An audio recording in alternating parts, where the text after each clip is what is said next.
Mila esker honea gonbidatzeagatik, argiara gonbidatzeagatik, beti oso gustoa etortzen ez gutxitan, baina oso gustoa. Eta, bueno, nire asmoa da hori ez, izotza puskatzen hastea ere, baina pixka bat gu aritzen gehan eremutik edo. Orduan, nire asmoa sinplea da, baina erronka bat niretzat ere. Eta da, ekonomia sozial eraldatzailean gabiltzanok edo, ikustea zer erronka dauzkagun etorkizunera begira, eta erronka horiek pixka bat xehetzen hastea. Nahi dugun ekonomia eredu hori zer den azaltzea baino, gaur egun eta praktikan gabiltzanon ikuspegitik, eta hemen egia da, batez ere nire ikuspegia erabiliko etela. Azken aldian izan ditudan hainbat burutapen edo solasaldi irakurketaren ondorio den zerbait ekarriko dutela, eta da ekonomia sozial eraldatzaileak, hau da, gaur egun ulertuta ekonomia sozial eraldatzailea eraikitzen ari garen zerbait dela, gaude batzuk olatuko pensaretuta Euskal Herria, baina ekonomia sozial eraldatzailea askoz gauza zabalagoa da. Zorionez ere, ez da Euskal Herriko kontu bat, beste lurraldetan ere gertatzen ari den zerbait da, ekonomia eredu burujabeago bat izatea mundu mailan toki ezberdinetan gertatzen ari den zerbait da, modu ezberdinetara lantzen ari dena, eta nina etena ekarri da Euskal Herriko ikuspegitik eta nire ikuspegi pertsonaletik ere, ekonomia sozial eraldatzailea zein erronka dauzkan, gaurtik hasita, baina pixkat ere hori ez, etorkizun hori sortzeko bidean. Eta hitzaldi hauen tituluari atxikiz edo, ustetelako ere, ez badugu nahi gu sektore bezala tratatzea edo ez, edo ekonomia kapitalistan bat ere molestatzen ez duen praktika multzo bezala, zen hori gertatu daitezke, gu izan gaitezke oso eraldatzaileak, baina benetan ez badiogu molestatzen gaur egun hegemonikoa den ereduari, ez dakit, igual eredu horren parte gea. Uste dut hori izotza haustea tokatzen zaigula ere, eta hori dela ere ekonomia soziala eraldatzailea, eta bertan gauden eragilek hori ere etengabe buruan izan behar degula. Eta horregatik saiatu naiz hori ez, benetan izotza hausteko eta ekonomia sozial eraldatzailea etorkizuneko begirada batekin jartzeko, hori erronka batzuk ezarri behar dizkiogula. Gero, hitz egingo dugu, ea erronka hauek denon erronka diraen, edo guk batzuk igual guk ez dakit, sare bezala landu behar ditugun erronkak izango dira, eta beste batzuk gizarte osoak landu beharko ditugun erronka. Baina garrantzitsua da erronka horiek lantzen hastea ere. Zen bestela gelditu gaitezke egunerokoaren kudeaketan. Eta behar dugu etorkizunaren lanketa bat ere etengabe buruan izan zen. Justo, sistema kapitalista neoliberalaren ezaugarrietako bada, guri jendarteari eta jendartean bizi garen guztioi etorkizunak lantzeko ikuspegiak kendu eta inkluso lanabesak kentzea. Hau da, etorkizuna determinatua dago eta gainera ekonomia hegemonikoak eta jendarte hegemonikoak erabakitzen du zein den etorkizun hori. Eta ez badu detaile guztiekin definitzen ere, markoa oso argi uzten digu, eta markotik ezin da inor atera. Hori puskatu behar dugu, eta hori puskatzea oso zaila da. Zen, gu guztion gorputzetan sartu den pentsamendua da, marko hori hor dagoela eta puska ezina dela, ez? Netza marko hori da izotza, eta marko hori da izotz hori, edo marko izoztu hori da puskatzen hasi behar geana.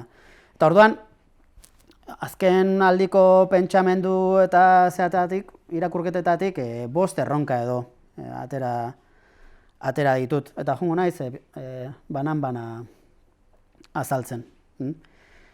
Lehenengo erronka izango litzake, agian gure eskura daukagun zerbait, gainera, zen gure esku sare bezala, zen beste batzutan eragile gehiago beharko ditugu, ez? Eta jendarte osoa beharko dugu erronka horiei aurre egiteko, baino da, lehenengo hori da interkooperazioa eta mutualismoa aktibatzea benetan.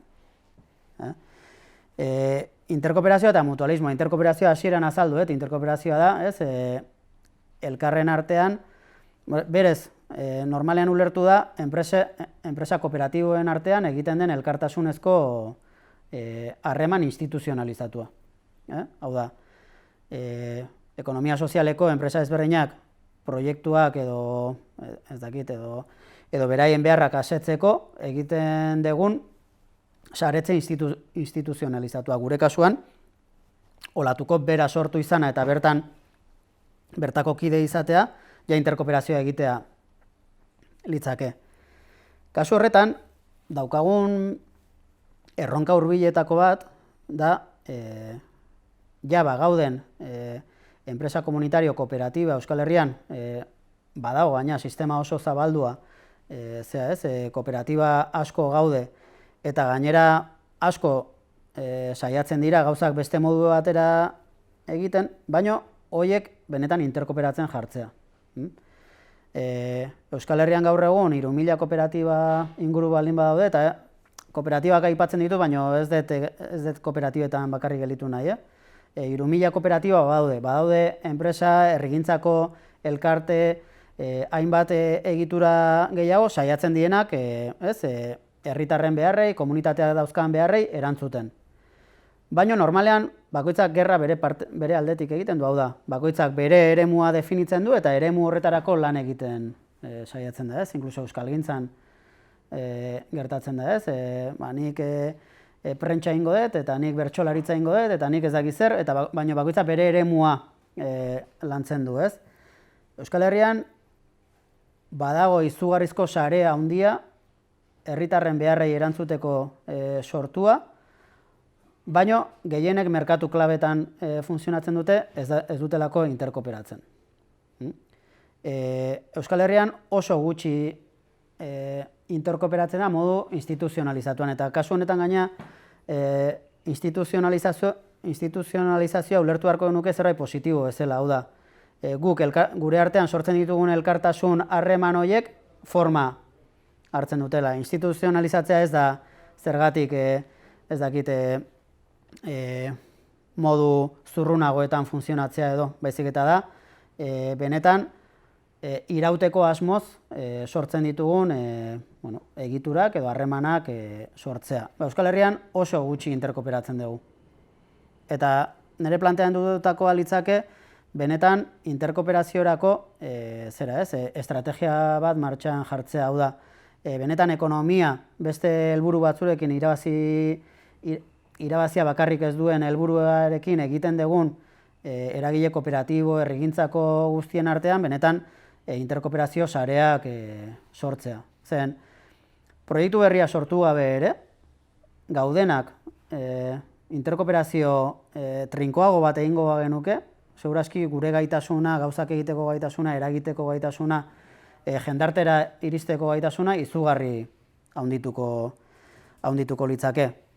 Hor bi gauzak, gaudenon artean harremanak gehiago landu, harreman horiek instituzionalizatu, irauteko forma eman, eta guztion artean ere proiektu berriak sortzeko ekimenak egin, zertarako elkartu, hainbat gauza egiteko, gure artean elkartasun formulak aurkitzeko, finantziazio tresna kolektiboak sortzeko, baina baita ere Euskal Herrian proiektu eraldatzaile bat edo eraldatzailea, terminoa ere erabili gabe, lanaren burujabetzan oinarritutako eta autoeraketan oinarritutako proiektuak laguntzeko sareak sortzeko. Hor kokatzen deniko fabrika esperientzia nun. Eragile ezberdinen artean saiatzen garen proiektuak egin nahi dituzten pertsona, kolektibo, erakundei laguntzen bide horri egiten. Baina gero, failatzen dugu interkooperazio egitura horietan. Uste dugu, etorriko dela, ez? Harremanak sortzea eta interkooperatzea etorriko da, zen gu nola, ez? Beste klabe batzutan funtzionatzen duen, etorriko da, eta ez. Errealitatea da, lan asko egin behar dela horretarako, eta lan hori planifikatu eta modu estrategikoan landu behar dela. Horrekin lotua, gainera, interkooperazioa benetan epe luzera ulertzen badegu, hau da, urte askotara, ez? Iraute hori instituzionalizatu nahi badegu elkartasuna, ez? Luzera begira jartzen badegu ere, interkooperazio sakona deitu izan dio dana, edo mutualismoa lantzen hasi beharko gara. Ez mutualismoa, ez gaur egun ulertzen den mutuen ze horretan, berez tresna mutualista gehienak elkartasun oinarri batetik abiatutako tresna dira, baina gaur egun ere merkatuaren baitan, ez, seguro enpresak eta horrelako, ez, kontuetara bideratu dira. Gu planteatzen duguna da, elkartasun hori, instituzionalizatzen dugun elkartasun hori, epe luzera eraikitzea. Eta horretarako beharko ditugu tresna mutualak.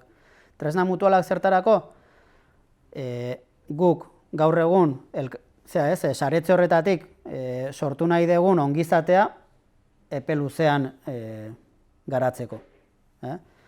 Eta garai batean hori lotu izan bazen asko finantzekin eta diruaren epe luzeko kudeaketa batekin, eta hori ere beharko dugu.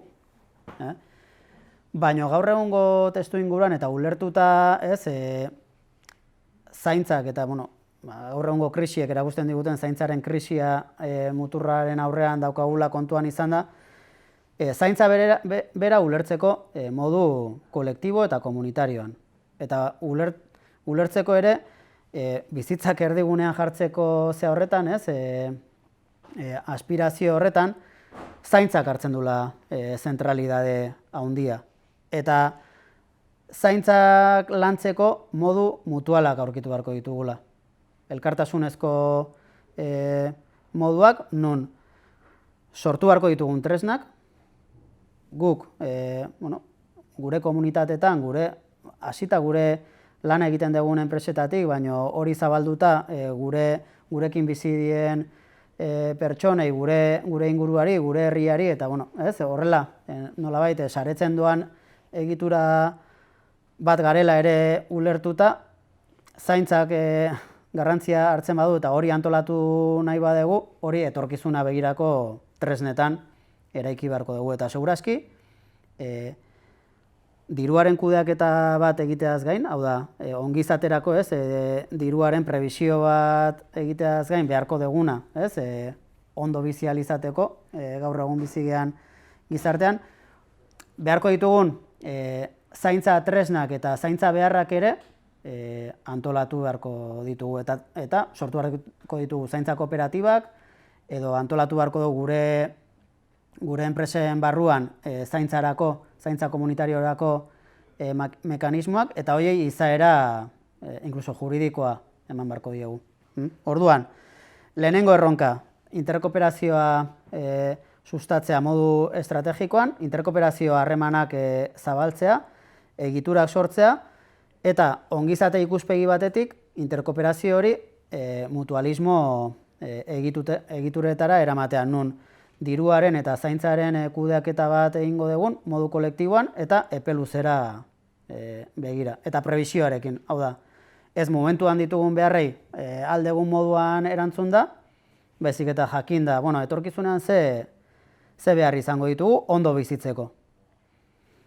Horiek neurtu, aurre ikusi eta gaurtik eraikitzen hasi. Hori lehenengo erronka. Bigarren erronka, netzat azkenaldian egin ditugun proiektu batzurekin lotura handia daukana eta bi proiekturekin lotzen dut batez ere bat kooperatibak denontzat deitu izan deguna, martxan dagona olatukopen baitan, eta bestea, udalbiltzarekin batera egin dugun auspotu programan ikusi dugunaren edo reflejoa izan daitekena edo. Eta erronka zein da? Erronka ikusi egu gaur egungo krisia gaina areagotzen ari duen egoera bat izan da, kapitalismoak gero eta lurralde eta bizitza gehiago uzten ditura albo batera. Hau da, kapitalismoak behar ditu lurraldeak eta pertsonak, azkenean etekina handiagotzen joateko. Eta normalean, ikuspegi esplotatzaile edo estraktibista batetik, hau da, lurralde bat interesgarria zaio, hortik benefizio atera dezakeen bitartean. Pertsona bat interesgarria zaio, pertsona horrek lana egin eta etekina ematen dion bitartean, edo lana posible izateko, babes, nolabait, familiarra ematen du neurrian. Orduan bakarrik zaio interesgarri kapitalismoari pertsona bat. Ikusten duguna da, gaur egungo, 2009tik hasita gaur egun arteko krisi ziklo honetan nabarmen gelditzen ari den bezala, gero eta lurralde eta pertsona gehiago gelditzen direla kapitalismoaren intereseko zirkuloetatik kanpo.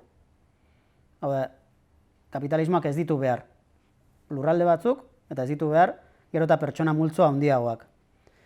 Klasikoki, garatu izan den bezala, kapitalismoak behar dula langabetuen masa handi bat bere reprodukziorako, horrek egiten diolako jendea esplotatu ahal izatea lanean. Gaur egun eta teknologiaren garapenaren eta produktibitatearen handitzearekin batera, ikusten da ere kapitalismoak ez langabeak baizik eta badadola, gero eta jende poltsa handiagoak ez dituna behar. Ez ditu behar, ez langabetu bezala, ez langile bezala, ez ditu behar, baztertu egiten ditu. Eta goaz etorkizun batera, non poltsa horiek minoritario edo ikuste ezin izatetik, gero eta nabarmenagoak izango diren eta handiagoak izango diren. Berdina gertatzen da lurraldeekin. Badaude gero eta lurralde gehiago kapitalismoak ez dituna behar. Metropolizazio prozesuarekin kapitalismoarentzat batez ere metropolia hiria, bihurtu da bere harremanak eta irabaziak handitzeko gune prioritario bezala, baina adibidez garai batean nekazaritzarako erabiltzen ziren edo beste hainbat gauzetarako erabiltzen ziren landa eremu asko, gero eta kapitalismoaren beharretatik urrunago daude. Hau da, ez ditu behar lurralde horiek, ez diotelako beharrezko etekinik ematen, orduan pixkanaka harreman kapitalistetatik eta harreman ekonomikoetatik kanpo gelditzen ari dira eta hustutzen ari dira.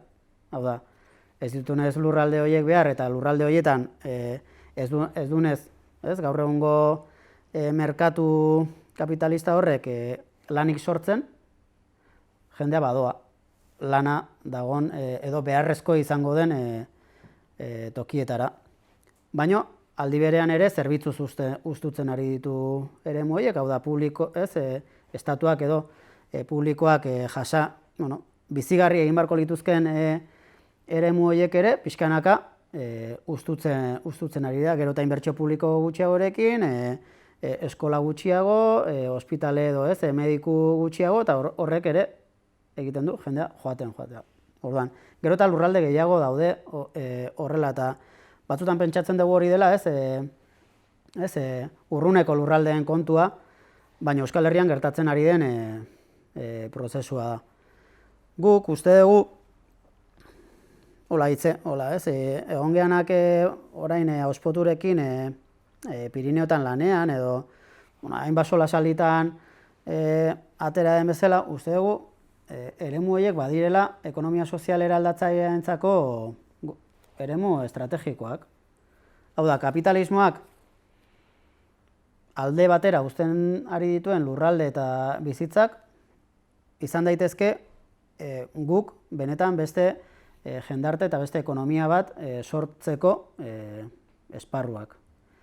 Noski, horrela esan da erresa dirudi, baina planteatzen nahi geana da benetan bizitzeko eta bertan lan eta bizitzeko kondizioak zailak diren lekuetan, esfortzu bat egin beharko genukela gure antolatzeko, ekonomia ulertzeko moduak txertatzen joateko.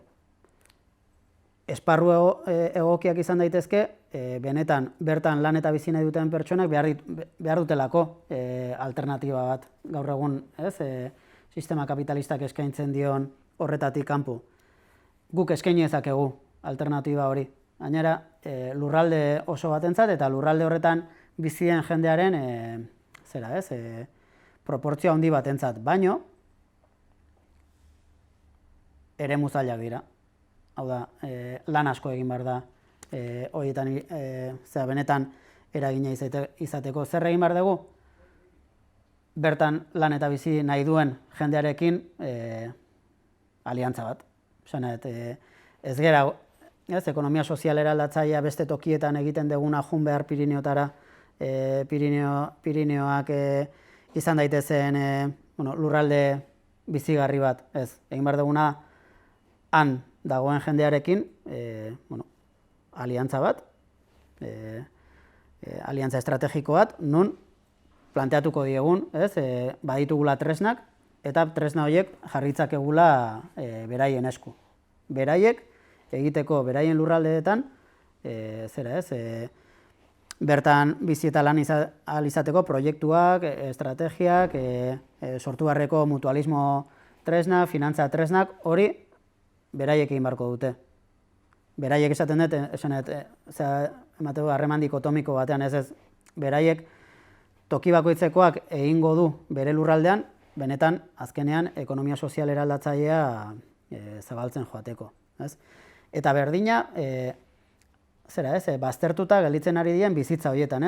Batzutan lurraldean erresagoa egiten zaigu ulertzea, ez dakit, Pirineotako eskualde bat ustutzen ari dela, harreman ekonomiko eta sozialek gaur egungo harreman ekonomiko eta sozial hegemonikoek horretara eramaten dutelako, baino zailagoa egiten zaigu hori ikustea gure kale eta auzoetan. Eta gure kale eta auzoetan ere prozesu berdinak ari dira gertatzen, baino ez dira, kasu horretan ez dira hain nabarmenak, ez dielako geografikoak edo. Kasu horretan dira, gehiago badaudela gero eta jende poltsa handiagoak baztertuak daudenak. Izan daitezkenak, ez dakit adibidea jarriko ditut, baino, honek beharko luke garapen handiago bat, baino 50 urtetik gorako emakumeak, edo COVID-aren ondorioz lanik gabe gelditu diren, etxeetan zaintza lanetan dabiltzan emakume migratuak. Osan, bi kolektibo, kapitalismoari gero eta, kapitalismoak behar ditu neurri batean, baina beraien bizitzak gero eta alborago gelditzen ari dira, eta behar ez ditu momentuan gaina berehala espulsatzen ditu. Hau da, 50 urtetik gorako emakume edo gizonezko bat, bizitza guztia ikasi duna gauzat edo lan bat egiten dakina eta bere enpresa pikutara doanean lania gelditzen dena, hori kapitalismoari ez zaio interesatzen, pertsona hori. Normalean, edo sistema publikoak langabeziaren bitartez edo erantzuten dio pertsona horri, edo esklusiora doa pertsonari eta poltsa horiek gero eta handiagoak izan daitezke. Emakume migratzaileak kapitalismoak behar ditu. Gaur egun, justu etxeetan zaintza lanak egiteko, baino ze gertatu da COVID-arekin. Zaintza lan horiek familiara berbideratu direnean egoera koiunturalak hori eskatzen zulako, ze gertatu da emakume hauekin. Gelditu da, erabat baztertu da, lanik gabe, etxe bizitzari gabe, erabat,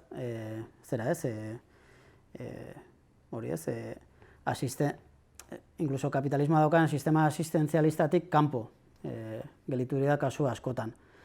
Dira adibide konkretuak eta pixka bat igual, estremoenak azken kasu honetan. Baino da, ulertzeko ere, gero eta jende gehiagori gertatuko zaiola hau. eta ze egin behar dugu. Hori onartu eta esklusio poltsa gero eta handiagoak sortu. Badatorrelako ere, segurazki krisi honen ondorioz berehala, berriro desindustrializazio prozesu bat Euskal Herrian, non jende asko langabezian gelituko den, batez ere industria lanetan eta dabilena. Batzuk tokia aurkituko dute lan prekarioetan, baina beste jende asko, bihurtuko da ez beharrezko. Eta horri erantzun bat eman behar diogu. Lurraldean ulertzen dugun bezala, lurralde konkretu batean jende horri ematea tresnak beraien bizitzak eta lana antolatzeko, gure kaleetan, hau da, gure hirietan, kasu honetan, gertatuko diren horrelako kolektibo batzuen baztertze horri ere aurre egin behar diogu ekonomia sozial eraldatzaileeko tresnekin. Eta auki behar dute pertsona hauek aukera, beraien bizi proiektuak sortzeko, lanburu jabearen eta ekonomia sozial eraldatzaileak eman ditzaken tresnen bitartez. Hori kriston erronka da. Oso konplikatua. Baina nik uste horri eutsi behar diogu. Eta horrek eskatzen du, bat, mapetatik kanpo gelditzen ari den lurraldeetan presente egotea, eta eskatzen du marginalizaziora eta esklusiora bultzatuak diran gero eta pertsona poltsa handiago hoiekin ere harremana izatea eta tresna horiek ere haien esku jartzea. Hau da, edozein pertsonak izan behar du eskubidea autoratutako proiektua sortzeko. Autoratutako proiektua zertarako lana sortzeko, bere lana sortzeko, edo izan ditzaken bizitzarako beharrak asetzeko, izan daitekela kontsumo kooperatiba bat, energia kooperatiba bat, edo aisialdia eta zaintza antolatzeko elkarte bat. Gauza asko izan daitezke, baino eman behar dizkigu tresna horiek. Zeren kapitalismoak baztertuko ditu. Eta haiek bezala hitz egiten dugun bezala, gero eta poltsa handiagoak, gero eta jende poltsa handiagoak egongo dira egoera horretan. Edo onartu beharko ditugu lan prekarioak, edo esklusiora goaz. Produktibitatea eta teknologiak eskaintzen dituen aukerak gero eta handiagoa diren gizarte batean, gero eta jende gehiago egongo da gizarte horretatik kanpo. Eta horri erantzun bat eman behar diogu. Orduan, nire ustez erronka zein da, ekonomia sozial eraldatzailetik ikustea eremu horietan asko daukagula egiteko, eta asko daukagula eskaintzeko, eta asko daukagula jasotzeko ere. Zeren, nik uste eremu horiek aktibatzen baitugu, tresnak ematen baizkiogu, autoeraketarako bide bat sortzen badegu eremu horietan, behin eremu horiek antolatuta eta martxan, iruditzen zait bihurtzen direla oso eremu indartsuak. Zeren, kapitalismoak erantzunik ematen ez dien eremuetan, ekonomia sozial eraldatzailetik eman dizkiogu tresnak eta aukerak bizitza bizigarriak eraikitzeko. Aber nor desmontatzen duen gero hori. Zanet, horrek eskatzen du esfortzu handia eta elkartasun sare handiak sortzea, baina bueno, horrek eskatzen du gaur egunetik hastea horrelako proiektua sustatzen, formatzen, laguntzen, dauzkagun medioekin, eta gu ekonomia sozial eraldatzaileko eragileak sortzeko gai garen aberastasunaren parte bat horretara bideratzea eskatzen du. Hirugarren erronka, eskala saltoa edo deitzen diot, eta bueno, beste toki batutan ere horrela deitzen zaio. Eta da, praktika individualetatik, individual esanet kooperatiba da praktika unitario bat, egon daitezken praktika zeatatik, individualetatik edo sortzen doazen proiektuetatik, benetan ekonomian, ekonomia eta jendarte mailan eskala salto hori eman alizatea. Hau da, sortzen ditugun tresnak guretzat, tresna horiek sortu ditugun entzat, normalean ekonomia sozial eraldatzailean, autoeraketaren ikuspegia da, sortzen ditugu tresnak, gure beharrak identifikatzen ditugu, eta horretarako tresna sortzen ditugu. Izan daitezkenak gure lana sortzeko, edo gure kontsumoa, gure informazio beharra antolatzeko. Hortik, nora iritsi nahi dugu? eskalan. Hau da, nahikoa zaigu gu eta gure ingurua eta gu bezala, nolabait autoeraketa prozesu horietan sartuta gaudenontzako tresnak sortzea, edo nahi dugu benetan jendarte osoarentzako tresnak bihurtzea. Hor eztabaida bat egon daiteke, esan nahi zen, horrelako prozesuek eskatzen dute benetan autoeratutako prozesuetan, burujabetza bide hori hartu degunen nolabaiteko implikazioa, baino hori guretzako bakarrik nahi dugu, edo jendarte guztia horrela antolatzea nahi dugu. Eta hor dago eskala saltoaren beharra. Guretzako nahi duguna, pentsatu beharko genuke desiragarria edo ona litzakela jendarte osoarentzat izatea. Eta hori nola antolatzen dugu. Nola ateratzen dira gure eguneroko praktikatik, pixka bat lurralde edo herri mailako estrategia batera. Eta hor behar duguna da burujabetzen inguruko estrategia bat. Behar dugu benetan jakin gure komunitate eta herrialdentzat zein dien beharrak eta behar horientzako sistema ekonomikoak antolatzea. Burujabetzetan antolatuta eta pluralean esaten dut burujabetzak. Ulertu delako askotan burujabetza politikoak emango digula hori egiteko gaitasun. Hau da, burujabetza politikoa lortu eta estatu bat lortzeak emango digu estatu hori antolatzeko aukera. Nik ez dut hori alde batera uzten, hori ere beharko dugu. Baina gaur egungo mundu globalizatu konplexu honetan, inkluso estatu bat izateak ez dizu burujabetza ematen. Eta benetan,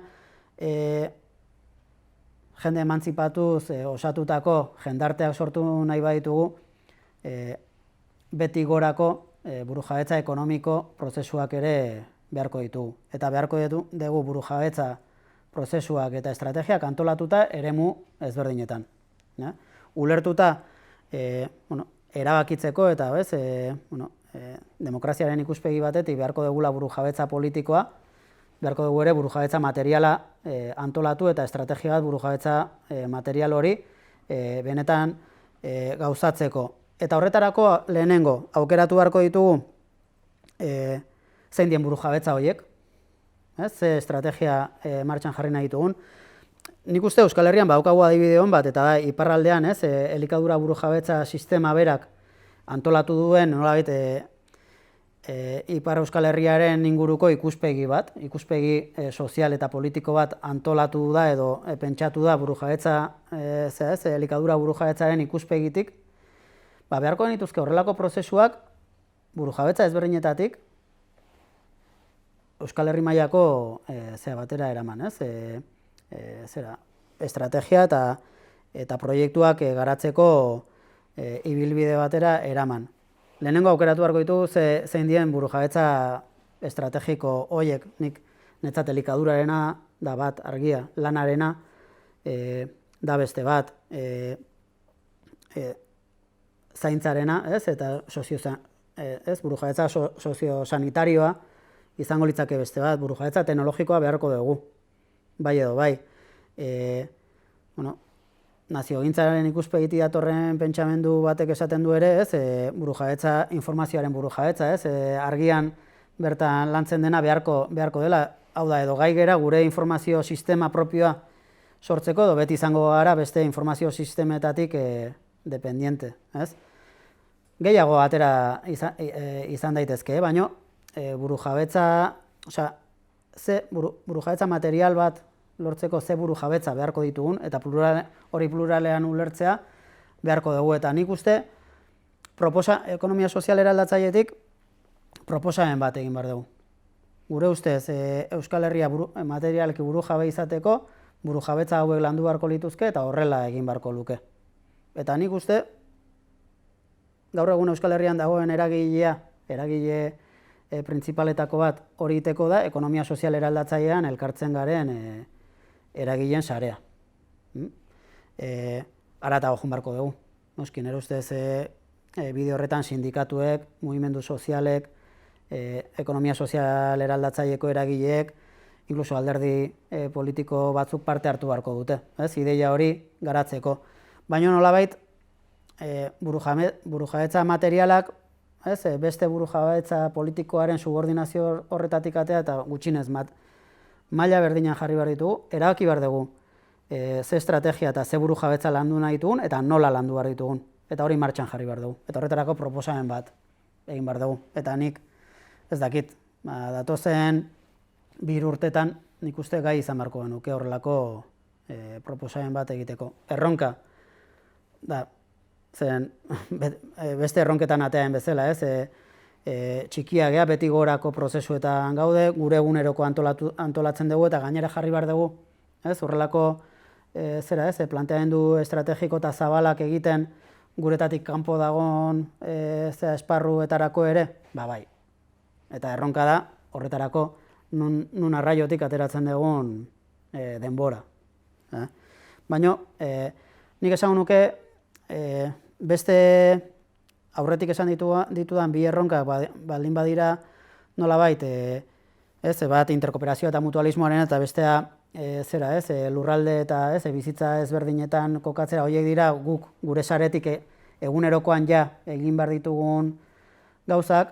Hirugarren erronka honetan behar dugu beste Euskal Herrian egon daitezken beste eragile sozial eta herrigileen aliantza bat. Baina, nik uste guk gaitasuna izan behar dugu eta lortu behar dugu proposamena egiteko. Laugarren erronka, digitalizazioa. Eta honek igual erronka partikularra dirudi. Baina nik uste digitalizazioa eta lotuta dago aurreko erronkarekin, burujabetzaren erronka horietan, burujabetza teknologikoaren esparruarekin lotuta egon daiteke, baina haratago doan zerbait da. Digitalizazioa da ekonomia kapitalistaren eta neoliberalaren gaur egungo, nola esan, aplikazio eremu nagusia. Hau da, datozen pausoak, kapitalismoa fase ezberdinak izan ditu, datozen pausoak batez ere digitalizaziotik etorriko dira, hau da. Etekina lortzeko estrategiak, pertsonak eta komunitateak zapaldu eta esplotatzeko estrategiak, herritarrak eta ekonomia nolabait subordinatzeko estrategiak digitalizaziotik etorriko dira. Baina digitalizazioari ezin diogu erantzun, eta hau da, inkluso eztabaida handirako ematen duen gaia, digitalizazioaren erantzi kapitalistari ezin diogu erantzun digitalizazioari uko eginez. Hau da, behar dugu digitalizazio estrategia burujabe bat. Guk hartu behar ditugu tresna digitalak eta digitalizazioak ekarriko duena, gure alde zertarako guk nahi dugun ekonomia eta jendarte eredu hori ere garatzeko. Hau da, ezin duguna da, beste digitalizazio datorren etorkizun digitalean, ezin duguna beste aldera begiratu. Egin behar duguna zuzen aurpegira begiratu digitalizazioari eta batez ere digitalizazioaren atzean dagoen multinazional erraldoien estrategia horri, Google, Amazon, Microsoft, hau da, 10 bat enpresa digitalek antolatuko dute etorkizuneko ekonomia. Horri aurpegira begiratu behar diogu eta horri alternatiba bilatu behar dizkiogu bat kontra eginez, eta nik uste hor ekonomia sozial eraldatzailetik irmoak izan behar dugu digitalizazio prozesu kapitalistari aurre eginez, eta esanez Amazon ez, gure herrietan eta gure bizitzetan Amazon ez, eta hori izan behar da bidetakoa, baina beste alde batetik egin behar dugu. Digitalizazio prozesuek, digitalizazio prozesuetatik eta digitalizazio tresnetatik ze hartu ezakegu guk gure tresna propioak sortzeko. Zertarako? Gu daukagun helburuetarako, gure beharrak asetzeko. Gure beharrak asetzeko behar ditugu tresna digitalak? Zergatik ez? Teknologia ondo erabili daiteke. Eta irabazi asmoa hutsa duen zentzu batetik atera eta gure behar komunitario, sozial, kolektiboak asetzeko erabili dezakegu. Guazen digitalizazio estrategia bat ere garatzera ekonomia sozial eraldatzaileko ikuspegiarekin. Hau zaila da, zen oraindik ez dago ez da eztabaidan jarri hori. Askotan reakzioa da Amazonez, eta gainera digitalizazioa txarra da. Digitalizazioa txarra da gaur egungo digitalizazio ereduan. Baina digitalizazioak izan ditzake hainbat eremu positiboak. Baina hori eztabaidatu egin beharko dugu. Baina gaude puntu batean nun, nahi iruditzen zait puntu bat arriskutsua, errexena izan daiteken esatea Amazonez eta digitalizazioa ez. Orduan, digitalizazioan erauntziak eramango gaitu aurretik kasu guztietan. Zen prozesu hori badator. Prozesu horri egin behar dioguna da, eduki ditzaken gure aldeko tresnak eta detektatu eta horiek guretzako erabili. Zen hau lotuko eta azkeneko erronkarekin, eta honekin ja bukatzen dut. Eta da, bosgarren erronka eta netza dela garrantzitsuena. Zertarako egiten dugu guzti hau? Zertarako nahi dugu beste ekonomia eredu bat antolatu?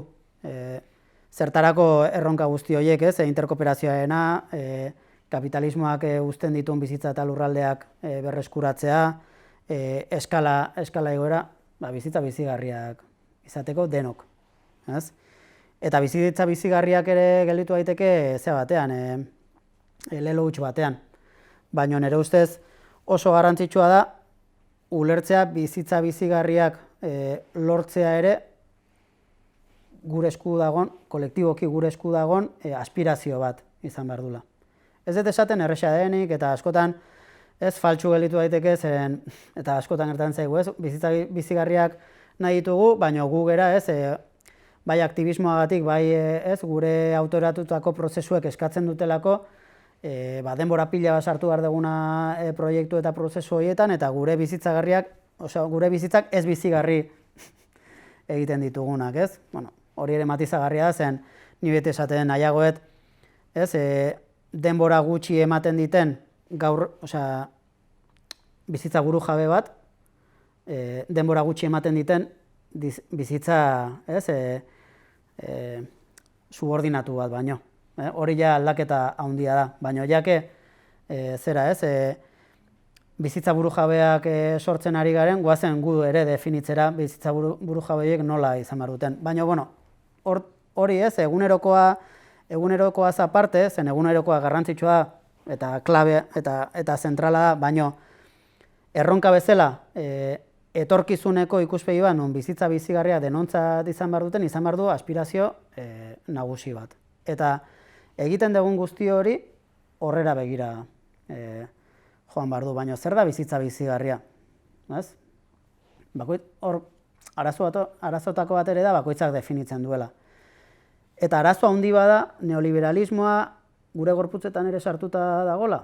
Orduan, bizitza bizigarria zer den, askotan ez dugu guk erabaki, ez da guk erabakitzen dugun zerbait, da, jendarte ereduak berak determinatzen digun zerbait.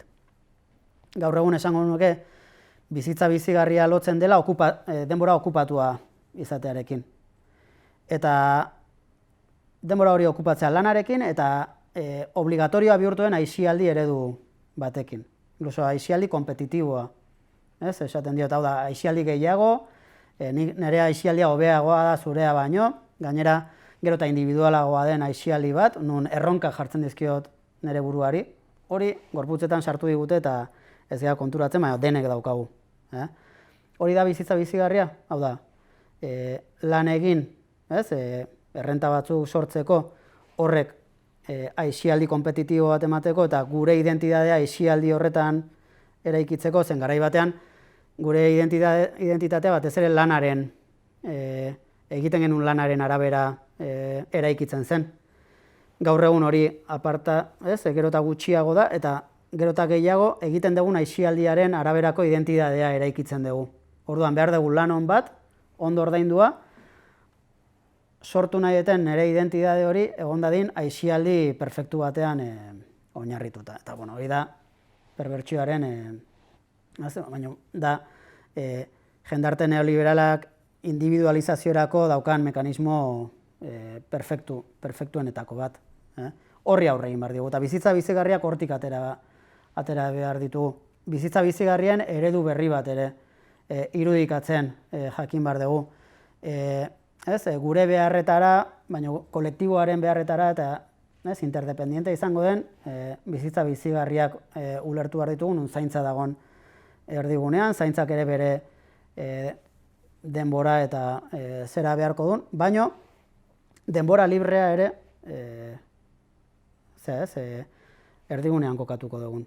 Hau da, denbora librea ez okupatu agoteko edo aisialdi perfektu bat lortzeko nun dena neurtzen deten zenbat ordu nagon korrika, zenbat gauza egin ditu, zenbat pelikula edo serie ikusi ditudan ez, denbora librea izateko. Hau da, denbora librea bihurtu behar dugu, ekonomia eta hori da erronka, planteatzen detena. Bizitza bizigarriak eta denbora librea izango dugun bizitza. Sortu behar dugu. Denbora librea zertako? Nahi deguna egiteko. Eta nahi degun hori izan daiteke, nahi behazu korri egitea jun. Baina ez behazu egin nahi ere, denbora librea izateko horretarako. Edo denbora librea izateko lagunekin egoteko, harremanak lantzeko, zen nik uste hori da daukagun beharra handienetako bat. Denbora librea izan, harremanak lantzeko. Harremanak zertarako? Gizarte hobeago bat sortzeko, autoeraketako proiektuak sortzeko ere, konbertsazioak izateko, ezertarako, ondo pasatzeko, gozatzeko. Hori ez daukagu gure aspirazio politiko eta estrategikotan kokatuatan. Ere ustez, izan behar du ekonomia sozial eraldatzailearen diskurtsoaren parte. Eta askotan denbora libreak eskatuko du lan gutxiago egitea, eta lan gutxiago egitearen ideia ere txertatzen hasi behar gara. Noski, askotan proiektu bat aurrera ateratzeko lan asko egin beharko dugu.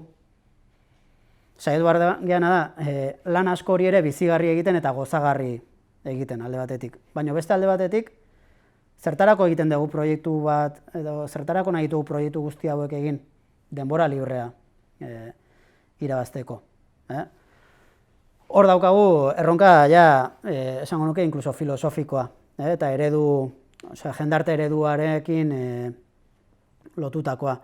Baina niretzat oso garrantzitsua dena, eta aurreko erronka guztiei zentzua ematen diena.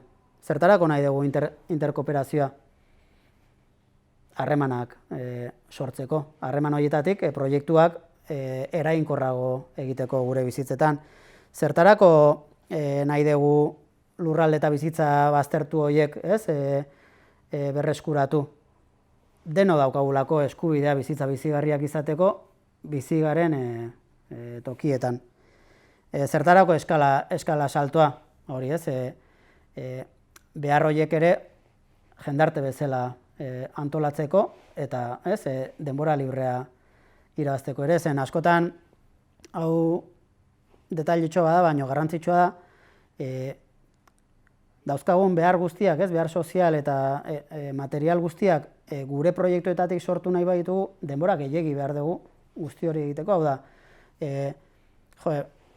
ni izan naiteke, nire kontsumo kooperatiban militantea, nire lan egiten duten kooperatiba militantea, olatukopen, kreditu kooperatiban, eta denbora, dena nik egin behar badet, nun dago denbora librea.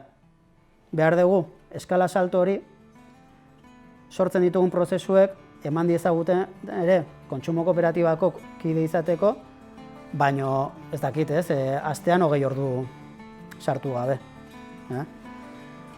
Hor dago, hori netza bosgarren erronka eta digitalizazioarena, eta hontan ematen dut, hontan jarri nahiko nuke azkeneko printza. Digitalizazioak eta tresna teknologikoek eman behar digutena da denbora. Hau da, erabili behar ditugu eta zentzu hori aplikatu behar diogu. Hau da, ez ditzagun tresna digitalak erabili gure denbora gehiago okupatzeko, baizik eta gure denbora libreago izateko eta kolektiboki, sozialki, denbora irabazteko, sortu nahi dugun gizarte hori sortzeko. Orduan, hoxe horretarako saretu beharko dugu, tokatzen zaigu garai honetan, izotz hauslearen branka izatea. Espero ze denbora libre irabaziko degula, eta horretarako, eta oparotasuna eta osasuna denontzat izango den gizarte bat sortzeko. Eskerrik asko gonbidapenagatik, niretzat ere argia bezalako tresna bat behar dugu, bizitza bizigarri hauek egiteko, informazioa ere eta egin nahi ditugun proiektuen ezagutza eta saretze hori informazioak ere emango digulako, eta ezinbestekoa da bide horretan informazioan burujabe izatea eta gure tresna horiek gero eta gaitasun gehiago izatea eta argiakoek ere denbora izateko, bizitza bizigarriak izateko. Orduan, eskatzea izuet denei, arpidetu zaitezte, edo lagundu argia alden moduan, zenetzat hori ere, argiak bauka gauza bat, eta da, baliabideak sortzen ditula, baliabideak emateko, baina norberaren gaitasunaren arabera, eta hori zentrala iruditzen zait. Oparotasuna denontzat, eta eskerrik asko.